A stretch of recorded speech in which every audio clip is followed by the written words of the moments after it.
crack them open. Welcome everybody to this week's episode of Still on the laptop. the Bitcoin Happy Hour.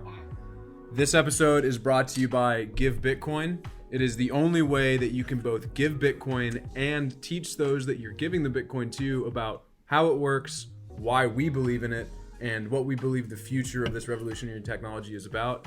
I used it to give to some of my friends that I stayed with in Belgium this past month as a Christmas present. I also intend to give it to my father, who's always kind of been into Bitcoin and really likes to hear me talk about it. He's an Austrian at heart, he's a gold bug, but he's never taken the full leap. So I'm hoping that once I give it to him this Christmas, he'll be able to really educate himself, learn a little bit more about the technology, and learn about how it can be used as a potentially macro hedge against inflation and irresponsible government monetary policy. So if you haven't checked out Give Bitcoin yet, go to givebitcoin.io and give Bitcoin. Happy hour. happyhour.givebitcoin.io. Please use our referral link and give Bitcoin this season, guys. It really is the best way to get people into cryptocurrency. It's Bitcoin. the only gift worth giving.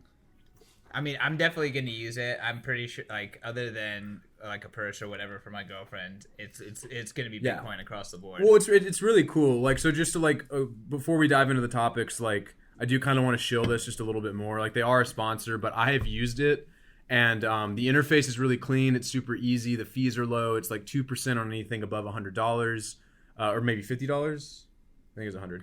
2% over anything over 100, and anything else under 100 is just $2. I think the minimum is like $2 that you can give, but if you're giving that much, you're kind of stingy.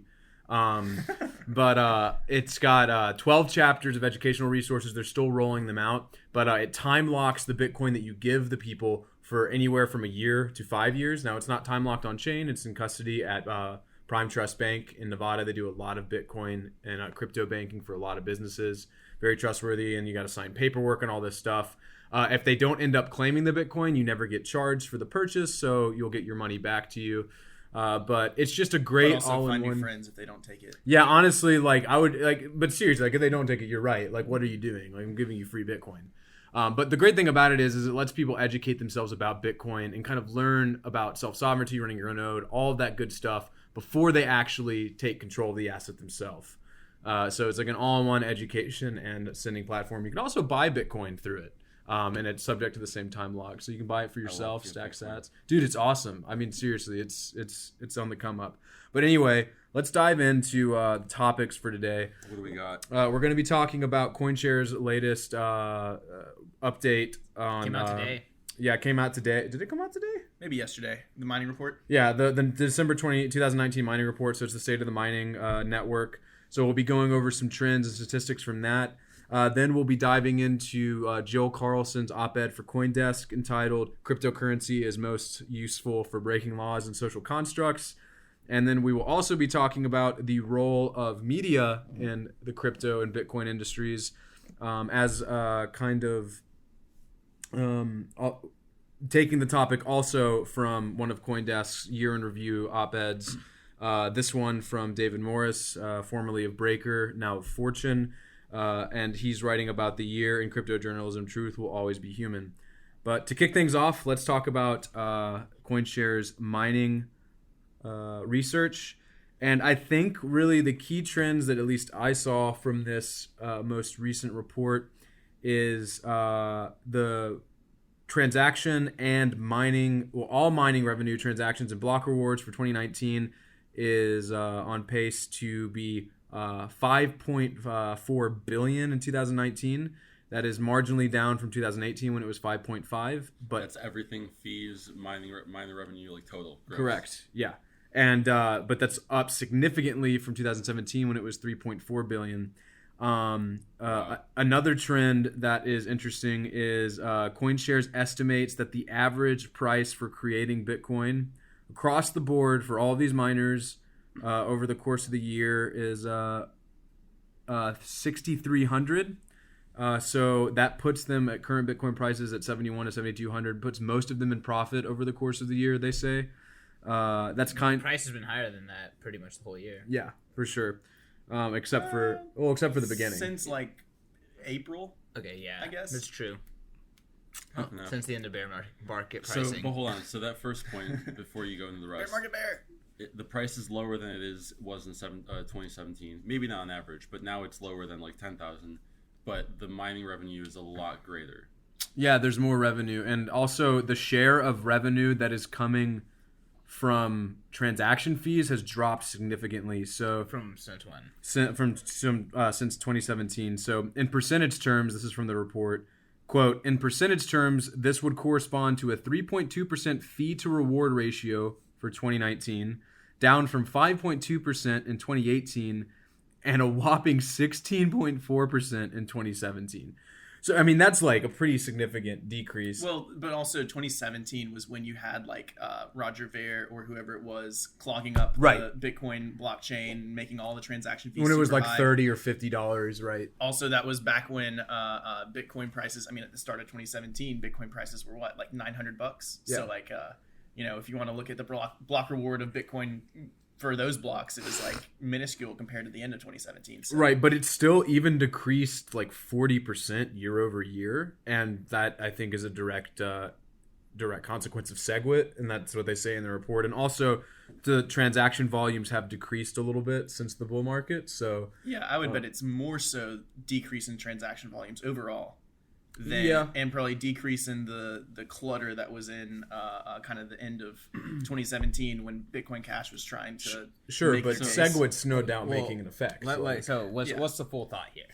So the fees are down. Is that what you're saying? Fees are down, but miners are still making as much or more money. But I guess my point is like the proportion of fee to block reward ratio for miners as a proportion of their revenue is down. Okay, can we take a step back because I'm confused? How is the revenue from miners up this year when the block reward hasn't changed since 2017, but the fees are less now than they are from 2017? More miners are using renewables. That'd be more profit. miners. Hold up. No, it's because the price is consistently higher. The price from 2017 was only above 10,000 for like 3 weeks. So the average price of 2017 you're saying is like 2 or 3K because like it is. It's lower. It spiked. Okay. Yeah. So definitely. we're in the average higher than. Got you. Definitely. That makes sense. But so generally speaking, this makes complete sense. Like the mania has been gone. The fees are always highest during mania, during peak trading time. Fees and trading really go hand in hand. Mm-hmm. So we don't have that situation. And then like Colin alluded to, the network is getting more efficient. Batching is happening. Better fee estimation on wallets. UTXO selection. Like all of these best practices like are forced when the prices go crazy in 2017, and then the fallout is improved efficiencies. Right. So to put this into perspective in terms of how much people are paying for fees, the total fees are 171 million for 2019. That's annualized. That's down from 284 million in 2018 and 554 million in 2017. I mean, that's a significant decrease. That again, I would say like. Definitely there are fewer transactions than in the go-go days of 2017, but I think that you can't just attribute it to that. I think that a lot of this is probably SegWit as well. I mean, because if you look at how much SegWit slashes fees, I mean, you're saving sometimes like 80 to 90%, depending on the time. Like I've seen, like if you go to Blockstream's got a pretty good, their Block Explorer. Yeah, their Block Explorer is pretty good about usually delineating that. The other thing that is also really nice to see in this report, we saw it in their last report that came out in, I think it was July. They estimate that the penetration of renewable energy into the Bitcoin mining market is about 73% right now. So just another good statistic to throw out anytime someone talks about Bitcoin boiling the oceans, because the reality is like people are looking for renewables, and half the time this renewable energy is wasted anyway. Like, what happens when the energy from a turbine isn't being used? Do we expect that number to go up? I think absolutely. I think that's going to trend towards... Because, like, if you expect renewable energies in every industry, or, like, the penetration of renewables in energy production to trend towards 100%, which it will, then this will eventually also trend towards 100%, I believe. Bitcoin mining is a heat-seeking missile pointed at where the energy costs are the cheapest, right? Bitcoin miners, like, it's great that they're using renewables. They don't care whether they're using renewables or whether they're using coal. It's all about like what's their margin. Like so right now it's way cheaper to use renewables. They're going to keep using renewables. if there's more renewables created, they're going to probably use those renewables over using more expensive, oil, And natural it'd be gas. really hard coal. for natural, like fossil fuel energy to be cheaper Not than renewables. not really, because so this is Just actually depends. yeah, it depends on where you are. So, well, yeah. Well, so like for Geographically, instance, that yeah, like if just you were in depends. Texas, where they're Yeah. basically flaring and venting off natural gas by the 100 million cubic meters like per year, then like you're going to be using natural gas because there's not any hydro penetration in Texas. But like for instance, so Steve Barber, But there's good wind energy in Texas. that's true. We But actually have an article that covered all this. Yeah. Covered all the different Jesse. mining companies, and then we have an infographic Right. that shows like the different. yeah, Uh, it's super cool. Definitely check that out. It was We'll one link of in the our show notes. one of our most recent cover stories. Kind of looks at like mining by geographic region. Jesse Williams. Yeah, Jesse Williams. Yeah, great, We'll drop a great link. piece. We'll drop a Gotta- link. Gotta love her. But there's one company, Steve Barber's Upstream Data, actually is doing work with this. So in Texas, in oil fields, you basically have these natural gas vents that are just constantly spewing natural gas that's wasted because they don't have anything to do with it. Like it's too expensive for them. It's not economically feasible for them to transport it. There aren't pipelines to transport it, so they just vent it or flare it off to try to meet regulations. So Steve has been installing these what he calls ohm mining rigs, like in these oil fields. And these oil companies are taking the natural gas that would have been wasted and mining Bitcoin with it, Yeah. which is really, really awesome.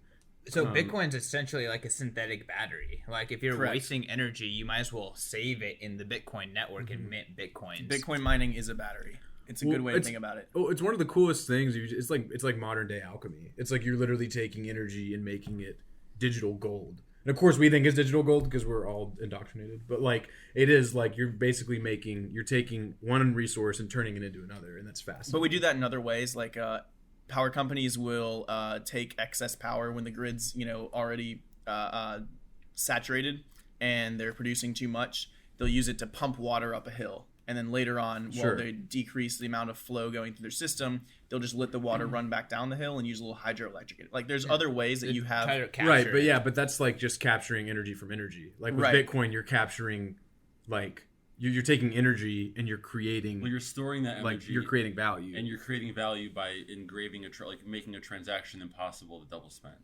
Yeah. It's I like would that say it's amber- still, you can think of it as a battery. It's a good way to think of it.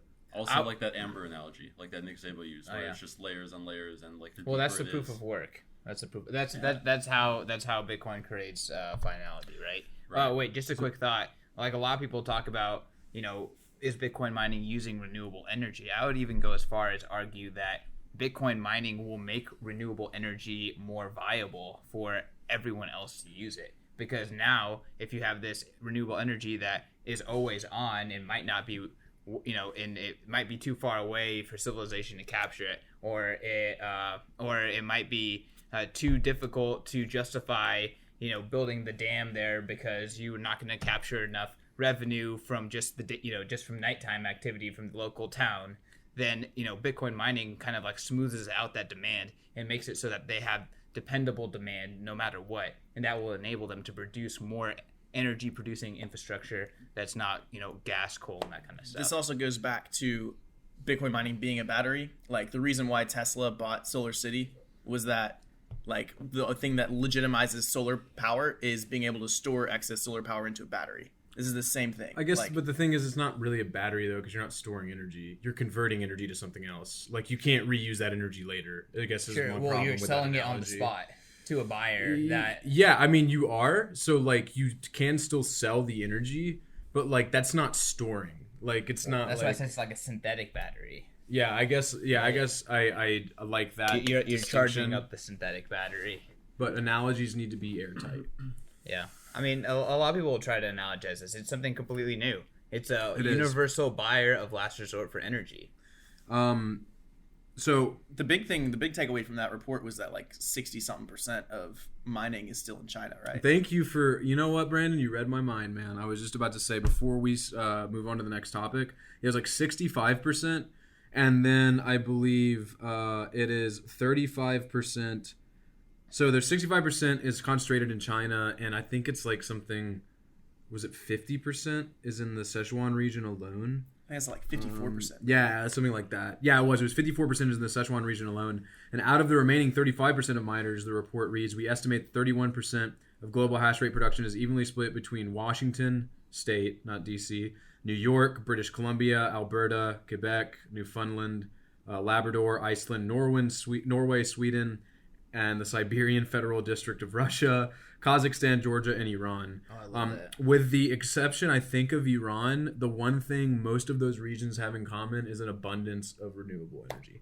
Well, the Sichuan region is... Especially, yeah. I mean, it's just like Hydro City. Right, like Yeah. why is 54% in Sichuan? I bet probably 99% of that 54% is hydroelectric energy. So Yeah, like, and they talk about that too. Yeah, Sichuan has 90% renewables penetration. Washington has 92. Norway has 99. Newfoundland and Labrador has 95. Quebec has 100. Wow, that's impressive. British Columbia has 98. New York has 45. Iceland has 100. So Kazakhstan and Iran seem to be the outliers there, along with Alberta, Canada. but Kazakhstan has really cheap coal. Yeah, They have tons of coal mines there. So like I said in the beginning, like it's a heat-seeking missile, and it's going to just Right. keep finding these areas where it's power's always cheap. gonna look for the cheapest energy. And CoinShares research. Sorry, one last thing. They their average for the miners that they took into consideration is like they have an average electricity cost of like 4 cents per kilowatt, which is I dirt think that's cheap. down from the last one. I think the last I one think said it it was was like 3. 5. Was it? I thought it said 3 in the last one, but you could be right. Mining power Here's is an getting idea cheaper. here. The halving is going to flush out a lot of inefficient miners, quote unquote. It like will. if you can't get 4, 3, 2 cent electricity costs, you are probably mining the Bitcoin network inefficiently. So Which the Bitcoin means- network is just always getting more efficient as it flushes out like these weak mining operations. But you could also make the argument that would concentrate power further. Or you can make the No. argument that geographically forces dispersion where there are points Where of it's cheap most electricity. efficient. If anything, it actually forces decentralization. And but like I don't know, for the Chinese miners where their hydropower is subsidized by the Chinese government, like we they're- already know that's not going to last forever. Right, I mean, that's but not it's 54%. Like it hasn't really fluctuated. I mean, it much. was probably like 90% a while ago. And like with that being yeah. said, like the Bitcoin hash rate has doubled since the last report. So the 40% by itself, let's erase all the Chinese miners. The 40% by itself is where the entire network was at hash rate wise I a disagree. year ago. I think the halvening, because first of all, I think the halvening is just going to drive a 2x in the Bitcoin price, and everyone's going to be okay anyways. Totally. But Well, that's if- not immediately. If That's it's not gonna wash out the weak hands of miners, it's gonna wash out the ones not that even don't weak have hands. special contracts with governments where they're getting huge subsidized tickets and or power. And at that point, They'll be better off buying Bitcoin instead of mining. Yeah. well, yeah, but I would be wary of that in terms of mining centralization. Like there are countries that are heavily subsidizing it or have really cheap power that it's not like there's some well of unused power somewhere over in X area that we haven't used yet and we haven't discovered it yet, and once we do, all the miners are going to go there, right? Miners have pretty much felt out kind of what the energy situation is for the world at this point. So that's completely not true. Well, There's so much more power to unlock. well, yeah, but Like, that's the whole we may point. find oil in X place, but if we find oil in X place, it's going to quickly be dispersed everywhere, Yeah, that's- as efficiently as possible. So I gotta say, I Oilwood? gotta say that I agree with Brandon here in the sense that so let's just take Tennessee as a touchstone for this.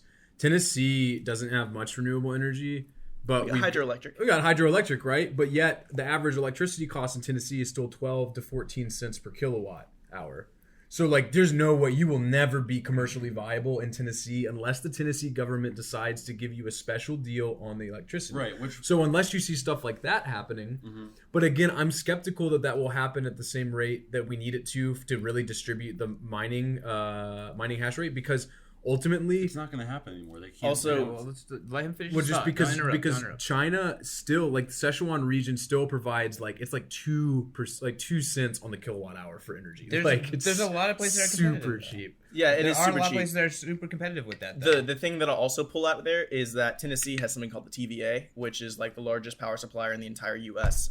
Tennessee Valley I Authority. did not know that. They have such a monopoly on power consumption Is and that what that energy really big consumption building is? in I don't know, probably but TVA, you can go through and kind of look at all the stuff that they've done in terms of being able, they're a government company that also created- has a CEO that has wiggled its way into like the way that politics works in order to basically control this monopoly on the southeastern area and like much of the US in terms of power consumption, and then like has used that in order to, you know, make it more difficult for the consumer to get cheap power. So like they've been disincentivizing us from being able to have solar power in Tennessee. They've been disincentivizing us for having hydroelectric and wind and all this kind of stuff. This is another thing I'm talking about. The countries where they don't do this, the countries where they are incentivizing people to come mine, those are going to centralize mining there. And I feel like that's like the thing that you have to watch out for. And it's why also, you know, we need Bitcoin to kind of balance out, and we don't need a 50% loss of miners because it's going to centralize mining like crazy. Fun fact, TVA was created in the 1930s as part of FDR's public works programs, the New Deal. All right, so I think that kind of rounds out that topic. Ultimately, though, go read the report. It actually spells out some pretty positive statistics for the state of mining. Network is super healthy. Awesome trends to key into. All right, so next topic. Jill Ruth's op-ed for CoinDesk. Cryptocurrency is Jill most... Carlson. Did I say Jill Ruth? Sorry, that's her. That's what she goes. Just on her thing on Twitter. But anyway, so Jill Carlson. Cryptocurrency is most useful for breaking laws and social constructs.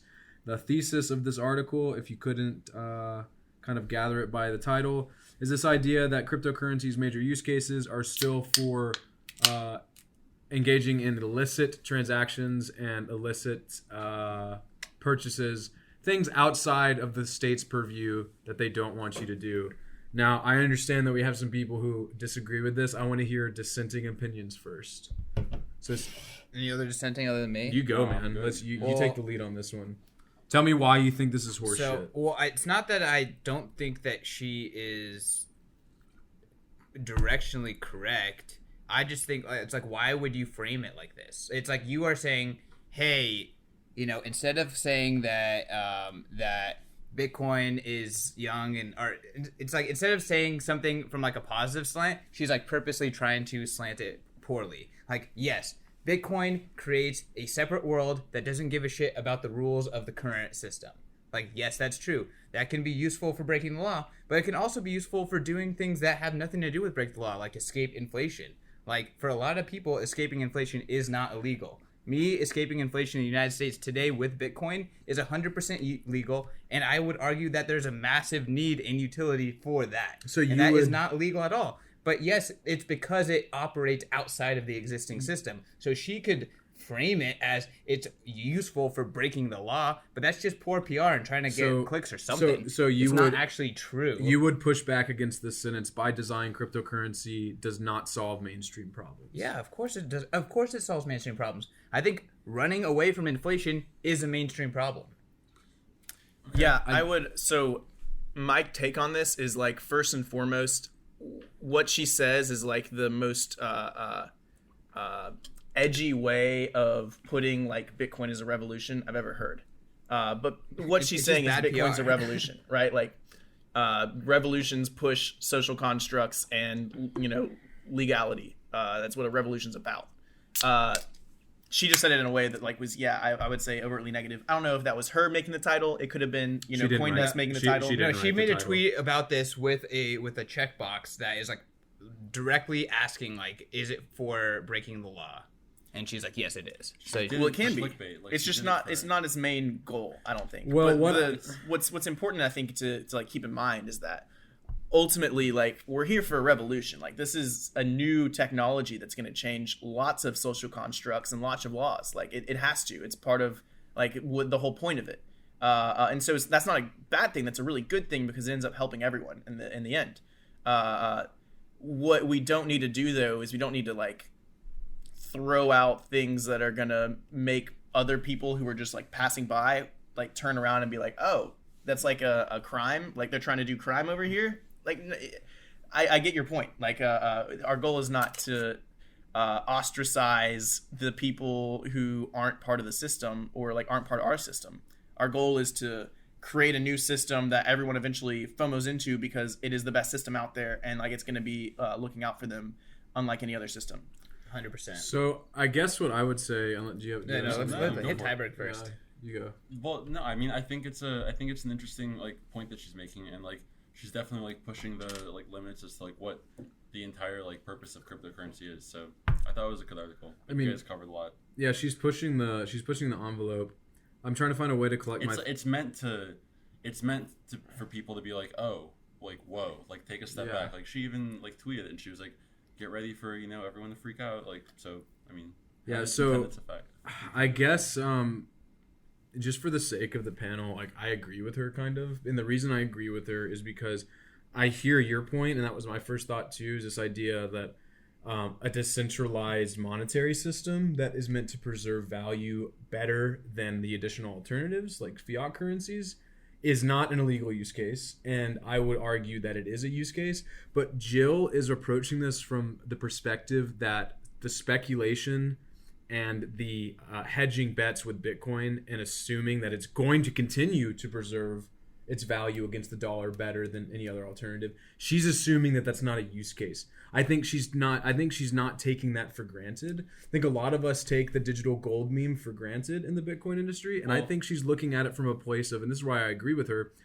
Bitcoin's proven use case as a permissionless, censorship-resistant form of money has been tried and tested in multiple countries around the world, and it has been used to store value that would otherwise, and to conduct transactions like on the Silk Road and in the black market in Venezuela that would otherwise be illegal under certain regimes. It's still very young though, and to be frank, while it has performed better than any other asset over the past 10 years, we don't know if it's going to be around in another 10 years. We think it is, and I hope it is. I believe it will be, but it needs to be a little bit older, I think, until we can say, all right, this is a hedge against inflation. So let me just chime in really quick. Bitcoin is money that works, and it's money that doesn't censor. So there are plenty of remittance use cases where people are buying gift cards, selling it on Paxful, getting the Bitcoin to their relatives, having the relatives sell that for local currency. That is a perfectly legitimate use case. Bro, I know. I wrote the article. That's a completely legitimate use case that's being used around the world that has nothing to do with breaking the law. Oh, it is breaking the law, though. No, it's breaking Nigerian law, and that's part of her point. But that's the thing, is like she wants people to realize that illegal doesn't mean bad, right? Like illicit doesn't mean morally bankrupt. Like it's just like she's right in the sense that saying like most of what Bitcoin is used for and around the world as a legitimate means of exchange, like it is being used to circumvent government sanctions, laws, all of these things. So like it absolutely is being used to break the law, but it doesn't mean that those laws are good or that they're that they're just good laws. I'm not like, we could get into a whole sadist or whatever argument, but what I'm trying to say is that, again, like people using this asset for whatever reason, like to say that it is strictly about breaking the law, I think is dishonest, because it's not strictly about breaking the law. It is about using an alternative system. And if that alternative system enables you to break the law, that is a property of it, but that is not the primary use case. And I would say that there are plenty of hard-working people that they just need to use this system. They have no other system that is accessible to them. And again, I think framing it the way that she did, it's clearly to get clicks, it's clearly to get attention, it's clearly to get this conversation, but I just don't think that it is doing our industry justice in any way to even remotely frame it. It's not an either or is what you're saying, which was the first thing it's a better system. It's a better system, and it is a freer system, okay? And that's what it does. I agree with that, Christian. Right, that's one thing that struck me is so when I read it, my first thought was it's well, Bitcoin doesn't care if you think that's what it's for, because Bitcoin is apolitical and agnostic. You can like what you were saying, you can use it for whatever you want. I would say that the majority of governments are breaking human law and common law by putting their citizens in that position. And that Bitcoin is actually enabling just human rights. Well, that goes into the libertarian argument too, right? About what is legality. So, because all these gang governments are breaking the law and human law. I have an analogy. All right, I think this article is the same thing as if someone were to come out and write Tesla's autopilot is to allow commuters to fall asleep at the wheel. Right? It's that title and that article is not going to do Tesla any favors. It's going to make everyone look at Tesla and be like, holy cow, you're trying to get everyone to fall asleep at the wheel? Shame on you. But also, if you take a step back, everyone has to admit that, like, if you can now start doing other things while you're transporting one place to another, like, that's a great good for everyone, you know? This is the same thing. It's like, this is going to be used to commit crimes. Like, no, that's not the point. But being able to kind of do things that, you know, highlight your own sovereign individual freedom, right? Like, is a good thing, and we should be for that. So, I mean, I think we kind of keep repeating ourselves now, but like, ultimately, I think this was a hurtful attempt at trying to say something good for the industry. I don't even think she did any harm. I don't think she did either. I think it's a good conversation to open up, because like whether like I don't know, like it just like reminds you what you're doing. Like dude, you didn't do this. You weren't doing this 8 years ago. Nobody was, and like now you have this whole thing that like let people buy permissionlessly into shitcoins, and you know permissionlessly send tokens to wherever, and like permissionlessly do things that they were never able to do because this didn't exist. So like.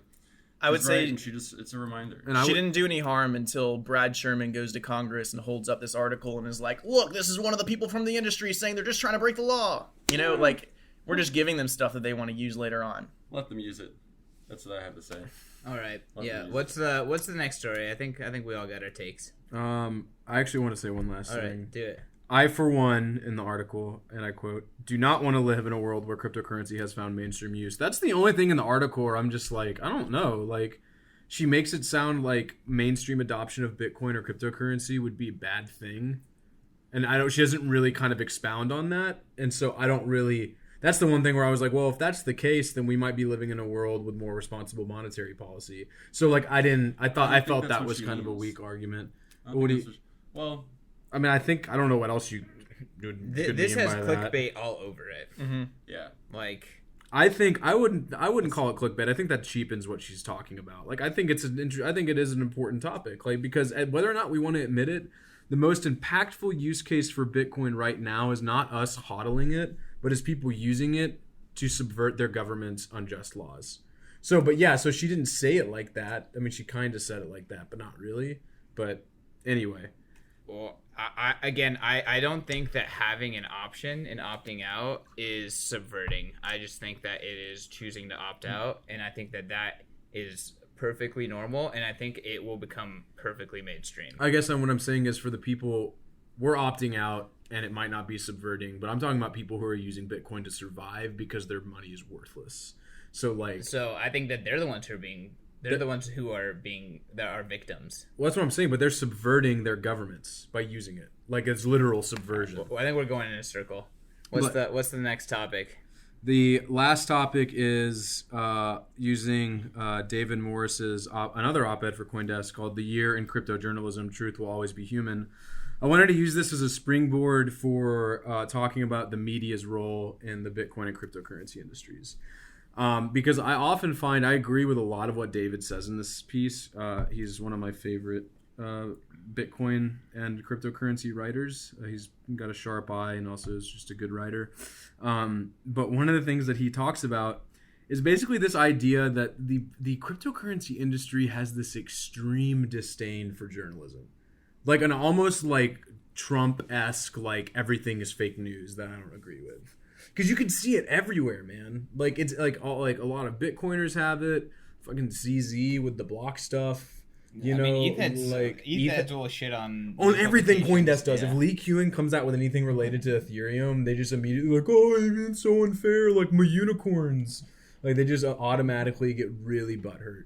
So I think, to immediately push back, I would say the crypto space, maybe more than any other industry ever created, has had the most amount of mainstream negative publicity and press pointed towards it. It has had a lot. It absolutely has a lot. And I think that creates like an industry that's media averse. It's like, if you want to add your voice to why this whole thing is not going to work, join the club. 900 plus outlets have already said that Bitcoin is dead, and you can see the gravestone, right? Like, there is a fatigue around the negative news around Bitcoin. Like, you could fund and establish an entire outlet that only covers all the different scams that have happened in this space day to day, and all the damage that they've done. Would be and a great podcast. It would be. I mean, like, you know, maybe we'll keep that in the back of our heads. But like, I think people are just so like, people in this space don't want to hear another story about why Bitcoin's gonna fail or why it's. But it's bad not even or just why about it's- stuff like that, I don't think though. I don't Yeah. think it's either. But I of think those that's things. the foundational layer. I don't Everything think- is I don't built think up it's- from Wait, that. hang on. Wait, Go, Tiber, go. Go for it. Thank you. I think that the foundational layer, like the fundamental, like the base layer, is that cryptocurrency and Bitcoin and like just whatever cryptocurrency, to like understand it, like to really understand it, which I don't think any of us like really do, is to understand so many different like complex subjects like economics, monetary policy, but then cryptography, computer science, and all these different things, like that big diagram that shows all these different things you have to know.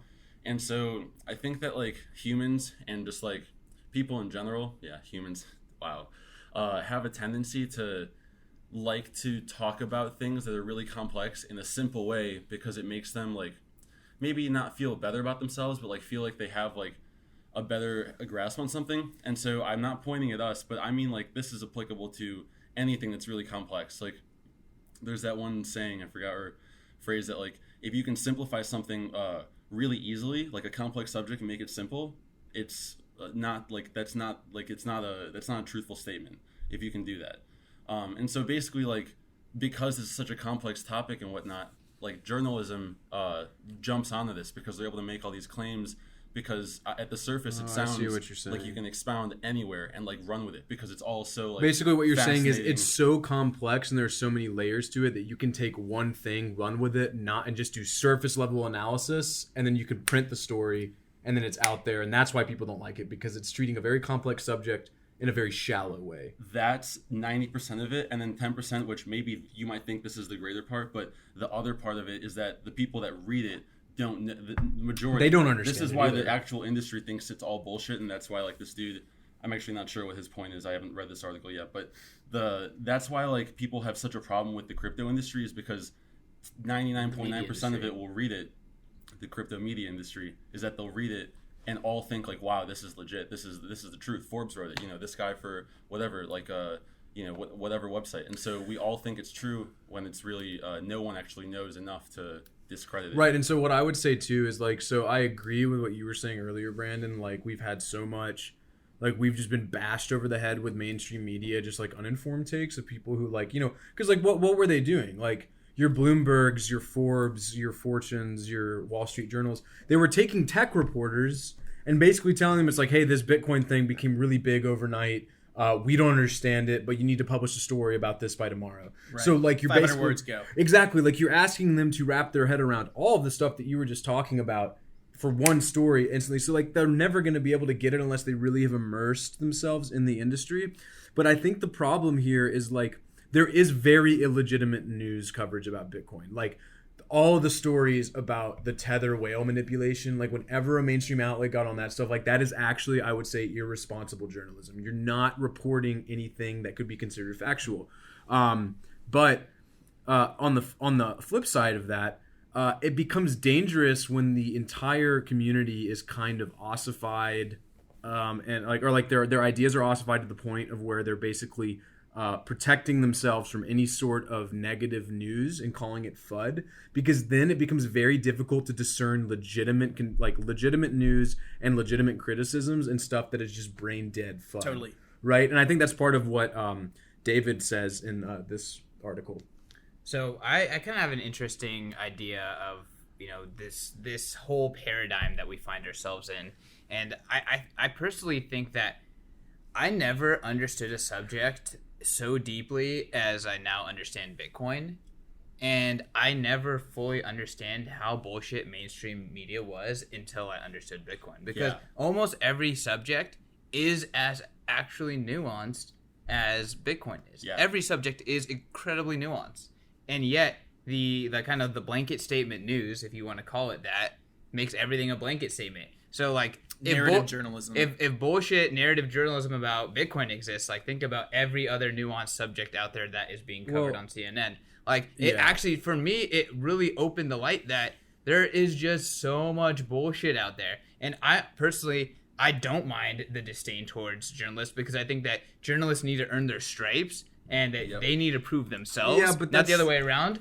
And then the second point is that I definitely think that the crypto and the Bitcoin space have homegrown, crowd-generated content down to a T. No industry is as good. It's a general trend in general, like YouTube crowdsourced content in general is a trend. But I mean, I feel like the crypto space is on fire with crowdsourced content, and there's really amazing articles and Medium posts and blogs, high quality stuff that gets people VC jobs. I don't think that's journalism. That's I quality. don't know. I think that your story based on that dude Matt who did the study on Paxful and gift cards. I think he did investigative journalism. He's just I would agree with that. He is strictly that's data journalism for sure. But this guy is just an average Bitcoiner. If I can jump in, Eric Weinstein, one of my favorite people out there right now, kind of commenting on all this, has this whole thread and philosophy around something called narrative journalism, which was kind of sprung up in the New York Times, Washington Post 1980s, where every story was part of a larger story, and it was their job to thread all the stories together to create like a sensible narrative for people to digest. It changed journalism from here are the facts, think what you want, to here's the story, we'll spoon feed it to you, we'll tell it to you, this is what you need to think about it. And when that shift happened, and it's been only kind of become more extreme since then, it's now like the status quo of journalism. It's like, I'm not going to report to you what the facts are, I'm going to report to you what the facts are and what you should think about them. And that's where I think we come into like the biggest issues. It's not that, Binance's office in Shanghai shut down. It's that Binance's office in Shanghai shut down, and that's a terrible thing for Binance, and they're covering up, and they're and like. But the original story didn't say any of that. The original story reported the facts. I actually wanted to get to that really quickly, so I want to make this point. That's the thing is like he uses that as one of the examples, and like there's a big difference between holding journalists accountable and like so they used raid in the headline. That was bad. Exactly. They shouldn't have done that. But my point is, after that.